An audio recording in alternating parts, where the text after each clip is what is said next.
How to join Roblox Bladeball Discord server.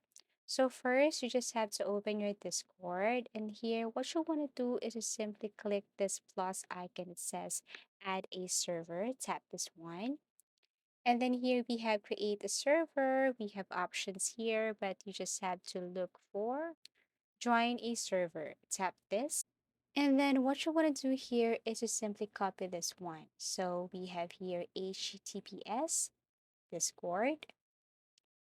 And then what you want to do is to simply type the following. So we have here number 7, capital H, lowercase n, number 9, capital M, lowercase z, uppercase V, uppercase D, lowercase m, uppercase E. Okay, so you have to type this. And then once done, what you want to do is to click or tap this join server. And then here, you have already joined Roblox Blade Ball Discord server.